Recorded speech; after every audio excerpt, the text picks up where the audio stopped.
was, he was man enough. He didn't need to go see anybody. Like I want to try to Right, break right. that stigma a little bit. And I got a phone call a couple weeks ago from a mentor of mine, Scott, and we're eventually going to try to get him on as a guest. But I was talking to him about it, and he'd asked me, hey, what do you have going on? And so I told him, I said, look, I'm seeing a therapist, and he's like, great, man. And he starts talking to me, he's seen a therapist and spent, I don't think he still does now, but he's like, hey, I had a season in life. I needed this. He Right. said, I had another season, where, and I'll let him tell his story, but it's one of the things where when the communication breaks down from as the generations go down, or the from mentor to mentee and on past that, when you start breaking that down, and that doesn't include, we get taught how to do our job, right? Right. How much training, I mean, we go through. Hours. There's this idea that you go be a cop, go to the police academy for 6 weeks, you cut loose, and you can do. No, there's so much more to that. So much. Every Between, year. well, it's you got the academy, which I think is now up to like 20 weeks or something like that. Some Yeah, it's places crazy. it's like 6 months. But you have that. Then you have the FTO programs, the field training programs that are just Right. they could be anywhere from 3 months to 6 months. Some of them are a year. Yeah. Probationary status, and you got to do all this extra stuff on top of state mandated. Extra Right. The credit or online whatever, training, the hands-on training, and so you're constantly doing all this stuff, and so we learn how. I know that the moment I walk out of my door to go to be at work, I'm in a whole different mindset. Right. I've got Mike at work. I've got Mike at home. Mike at home stays at home. Mike, when it's time to go to work, a different personality comes Right, in. right. We're bipolar, and so I walk out the door. I've got my uniform on. All my equipment's been checked. I've got everything that I need to work for that. Flashlights are charged because we work night shift. Flashlights are charged. The taser's been checked. Got my baton. Got boots, whatever. Everything is the way. My uniform is the way it needs to be. My unit, patrol unit, has gas in it, or is going to have gas in it shortly. Whatever it is I need, my radio's charged. We know to get equipment set up before you even go to work. Right. If you're a mechanic, you're going to have your sockets and wrenches and whatever it is that don't deal with because y'all waste time and just charge people for it. You're welcome. Yeah. So it's a familiar concept for guys. Hey, you have to have your stuff for work. Right. When you go to work, you have to know what you're doing. Right. Yeah. You have to know how to handle the situation. If again, like a mechanic, hey, if I got an engine that's knocking, I need you to know what it is. I don't need you to spend 6 days on YouTube trying to figure it out. Right. If we get called to a house, we're expected to know how to handle whatever that Right. situation is. And handle it when it changes. Right, and then you have the after effects. Hey, you got to send. For some guy contractors, you got to send billing out. You got to type up reports at work. For us, everybody's got pre-work, at work, and post-work things that they've got to do. Right. What you got to do to get to work, what you got to do Right. at work, and what you got to do to go home finish from up work. Right. Yeah. We go through training for every one of those stages, except for we do not ever train how to go back home. Right. How to turn it off. And this is for law enforcement, it's hey, you're stressed out. You just saw whether it be a bad wreck or a shooting or a stabbing or a drunk guy beat his wife, drunk wife beat her husband. We'll throw that one out there. Happens. Kids ran away from home. You deal with all that, and then you got to turn around and go home and then play daddy. Right. Right through the door. Hey, get them ready for school. Make it pour his Lucky Charms or whatever it is in a bowl. Get them ready to go to school. Give them hugs, and you got to try to shift off what you've experienced for those 12 hours prior to it. And it's not just unique to law enforcement. Same thing with, honestly, any first responder, but you got doctors, you got nurses, mechanics, you stress at work. We don't get to leave, is fairy tale as we'd like it to be, where, hey, work stays at work and home stays at home. Home rarely ever goes to work. We know how to shut that bridge off. We can keep our family from having or being brought into, the last thing I want is my coworkers busting my balls and making fun of my wife or making fun of my son or whatever, And so you keep that divider line. Yep. But work always makes it back into the house, and it's whether it's just talking about your day with your wife or just stressed out. I remember when I was doing contracting work, rebuilding houses and stuff. I was at home, but my brain was always focused on what the next job was going to be. Was sheetrock more expensive this week than what it's expected to Right, be right. next week? What was lumber prices at? If I've got this coming from this job, I could pay this job, and so it was always you're always distracted with work at home, and we don't ever get taught how to turn that off. Right. You don't ever get taught, hey, there's got to be a divider line, and you can't just go, hey, today, you know what? I'm going to go home. I'm going to sit in my recliner. And I'm not going to think about work. It doesn't work that way Nope. because you haven't properly learned how Right. to manage your brain. Yep. And nobody teaches you how to break that to your family, Right. so that they can do it. Now, some men and women have a better relationship or communicative relationship than others. Some women can look at their spouse and say, he's had a bad day. I don't care about the things I've asked him to Right. do. Some don't. Some don't have that. Some relationships, the partner is so wrapped up in something else, they don't pay attention to it. They miss it that day. But like I know when my incident, when my son had gotten home, he was young. He was like 4 at the time, I think. I remember I had this big old bandage on my leg, and he came in, and all he knew before coming in was Daddy got hurt at work. And he's my sidekick. He comes in there and he's, Daddy, you okay? I'm like, yeah, buddy, I'm good. Because I don't want him to see me look weak, and he's, you got a boo-boo? I'm like, yeah, buddy, I got a boo-boo.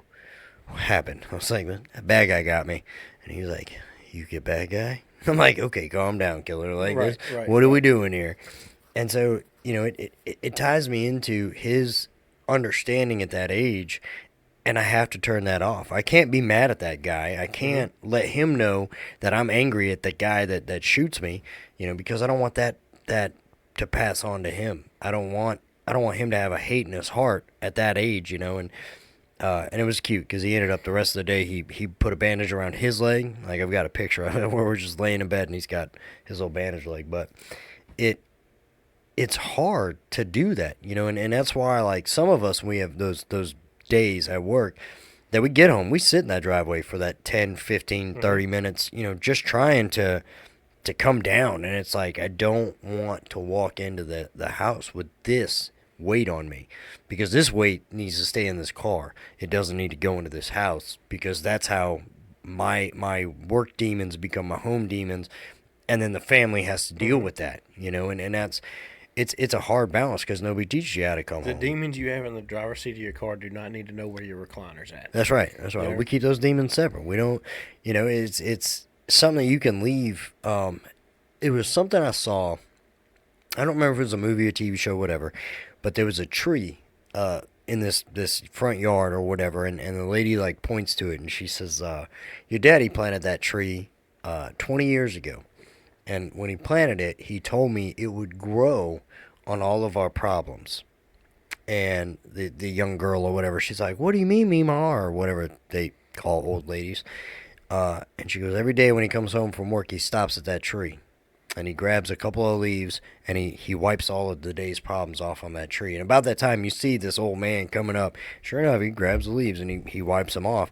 And it's when he talks to the grandson later, and he explains the same story, he goes, I'm just getting rid of the problems. I stop right there at that tree, and I give it to that tree. And I tell the tree about my day without talking. I get it out, and I talk to the tree. And it literally, like, when it showed him in both clips, he don't really pay attention until the second clip, but he's legitimately holding the tree, and he's talking to the tree, telling the tree about all the things, all the stressors, everything else. And he's, this tree at this point is now this massive tree, Right. And he said, that's how I keep a happy home. I leave everything with the tree. He said, if I got to pick it up in the morning, I'll stop on my way and grab it. But once I leave it with the tree, it doesn't come in the house, And so I think that's another option or something, however you want to look at it. Because you can rub dirt on it. I think as nice as that analogy is, you're talking about it. Right. And Right. I think that's where the male brain has kind of shut off, because Right. hey, you take it in, You don't talk about it, push it down, find something else to deal with. And so when you do finally call your friends or call your brother or your dad or whoever it is that you confide in, Right. you talk about the weather, you talk about the upcoming fishing trip, you talk about all this other stuff, but you don't ever bring it up. The grandpa in that scenario is taking in, he's discussing his issues, Right. and that's a lot of way your brain starts working through it is by talking about it, and Right. to something more than just to inside your brain, Yeah. Stop playing it out up here. Start letting it come out your mouth. Right. And once you get comfortable saying it, you know, see those people that are opening that door for you. Right. And saying, "Hey man, you don't look good. What's going on with you, or Right. what's up?" Take the opportunity. Don't trauma dump. Don't just go out there and lay Right. your baggage out there.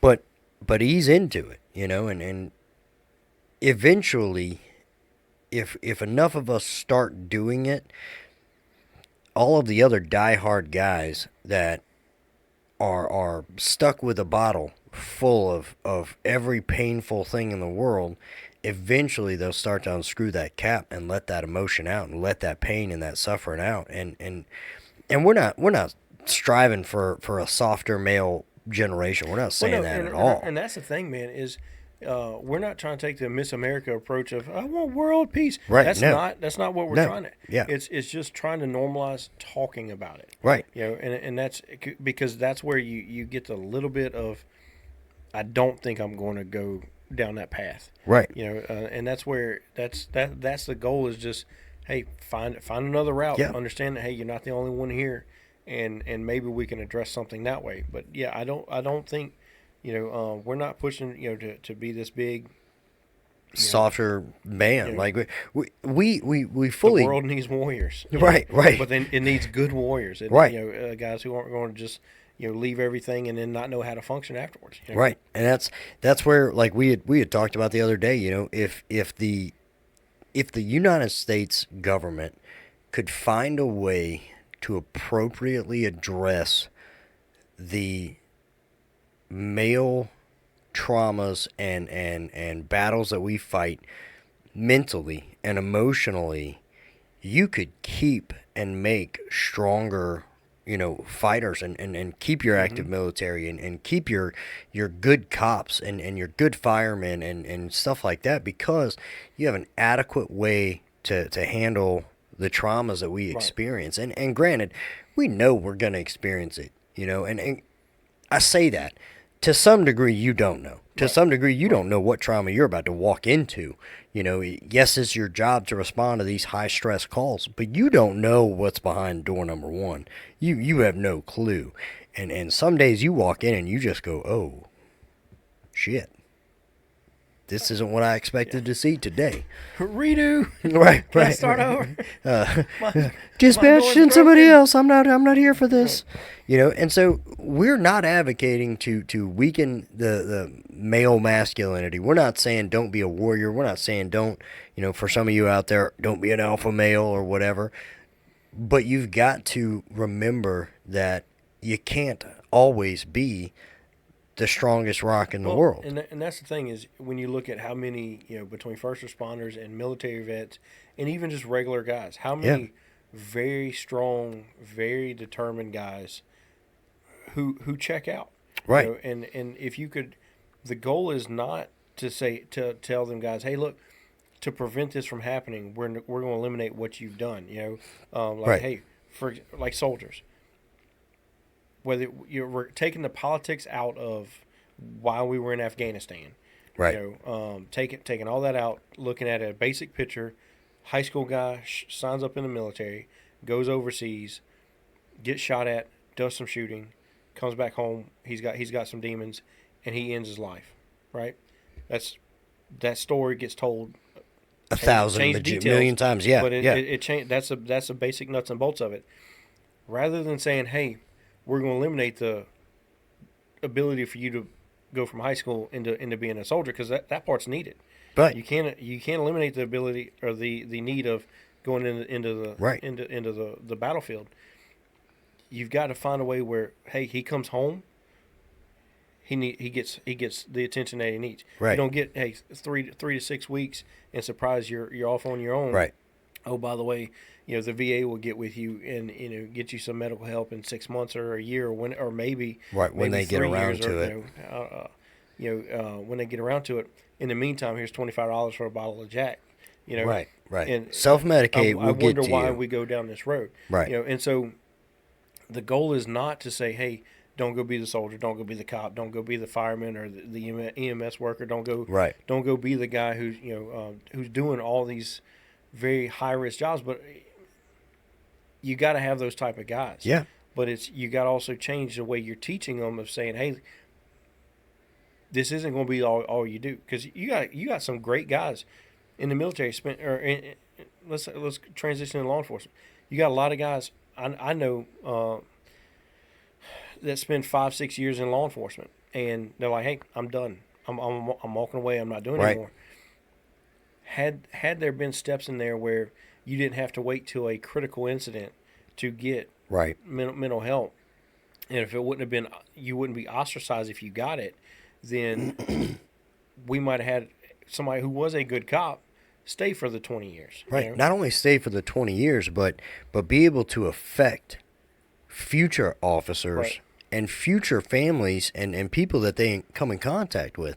Because the upside to therapy, the upside to transitioning into good mental health, is that with you seeking it for yourself, you set an Pass example. it on too. Right. You set that example. You show those younger guys that it's not wrong, and it's not something to laugh at. It's not something to judge about. Like, 'cause I know you. I know if somebody made a joke about you going to mental health, you would. I don't care. Right. Like, it works for me. It's handling business. I know that we would have a different approach, because if somebody ever cracked a joke about you going in front of me, I'm probably gonna punch them in the mouth, because who are you to make fun of somebody for seeking help? Right. And so not only do you take that and you show that younger generation, be it military, be it law enforcement, whatever, you show them that this is not an abnormal thing. This is something good. This is something healthy to be a better you. But everything you learn in that, you pass on to the next mental health call you go to, where you have that guy or gal that wants to end their life, and you go, hey, you know what? Let me tell you about what I learned. And this is from me, and despite what other people think, they see law enforcement, they see the military, and we're looked at in a different regard than just an average person. And they see and they go, well, this guy's somebody higher up in society in terms of honor and whatnot, and they're seeking mental help, and they're telling you, hey, these are the steps that I learned that helped me make it through these processes, and back to that young kid where I told him, hey man, life's gonna kick you over and over and over again. Right. There's nothing you can do but take those blows, but there is something you can do to make those blows hurt less, and make yourself stronger, both mentally and emotionally, but also to move forward. And it's, in my opinion, I think that society as a whole, because believe it or not, America leads the world in higher rates of checking out than most other countries. We've got to have a better adaptive a way of handling it, because it's a positive thing. And we both understand and we both know that the world, especially our country, needs first responders, and we need solid military personnel. We need those guys that rub dirt on it, keep fighting. But we also know that we need those guys to have a good treatment plan on the way back in. And I think that's the thing, is if you got the guys who can take and rub dirt on it and keep going, but we want to tell them, hey, thank you for doing that, and you turn your back. Right. Well, they need help cleaning that out. Right. Here's your free meal at Arby's, They need help getting the dirt back off, and actually getting the trauma addressed. Whether it be down to the bone or is it just a surface scratch. We don't know. We got to find out. I got an idea for anybody listening. On Veterans Day, Memorial Day, Flag Day, and I think President's Day, there's always a free meal or a free discount or whatever in all these retail stores. Okay, I know Outback, you can go get a free bloomin' onion and one meal as a veteran on these holidays. Mental health professionals, why don't you offer a free screening? Let these guys come in and have that opportunity to talk to you. You may not be able to get them to pay you full price, but you may get somebody who really needs some help and offer them a better deal or something like that, because most of us men aren't going to get medical help because we can't afford that. I want to say, and this is where I may be wrong, I know that one company I worked for had very affordable mental health rates in my Right. insurance policy. So you're paying for it already, And so a lot of people, if you could take in, for your employers, Yeah. if you could take in, hey, if you have this available, let your employees know that Yeah. it's available. Especially if you're in a job field that you know those guys are going to need some mental Mm-hmm. health at some point, and I would implore most business owners, most guys that are in that charge, of the field, make a mental health day a thing. Give your guys that opportunity to say, Right.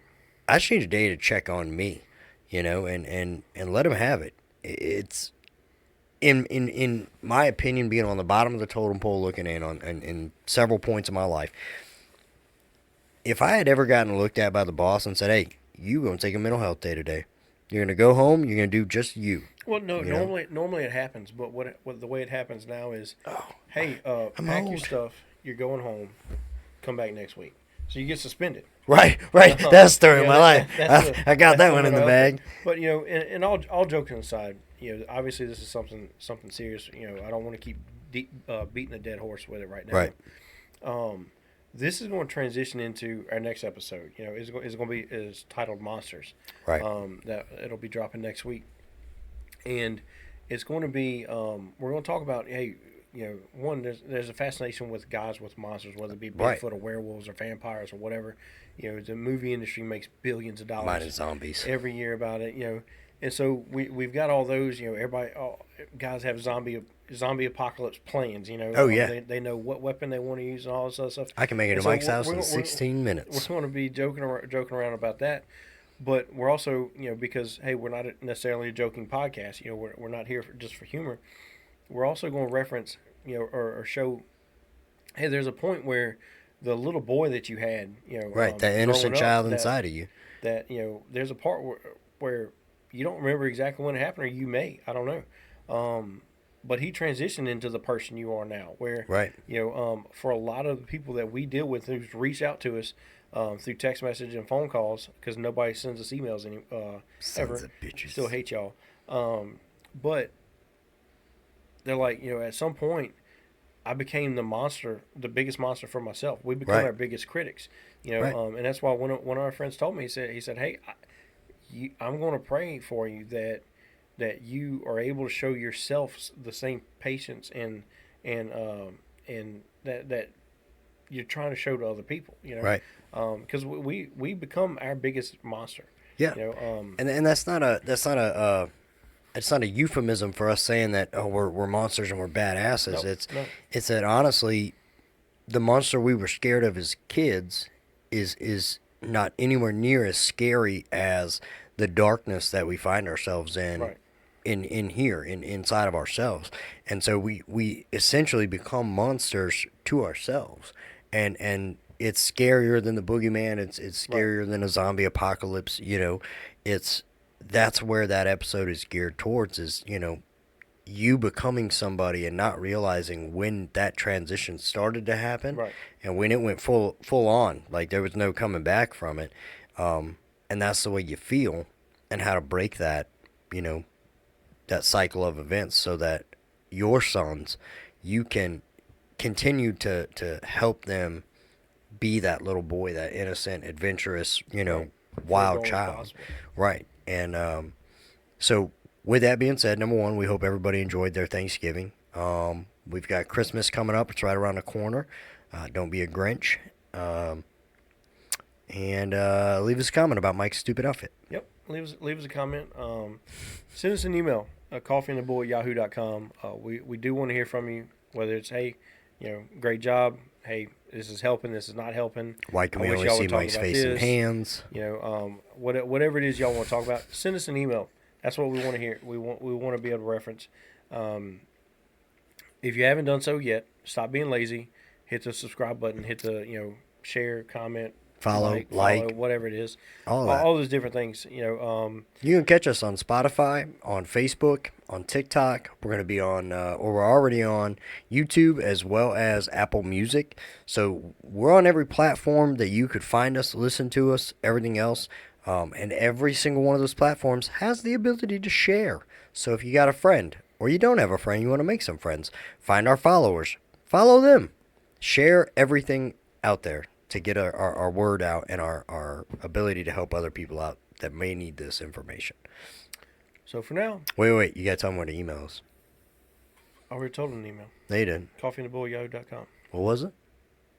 Toodaloo! Stupid.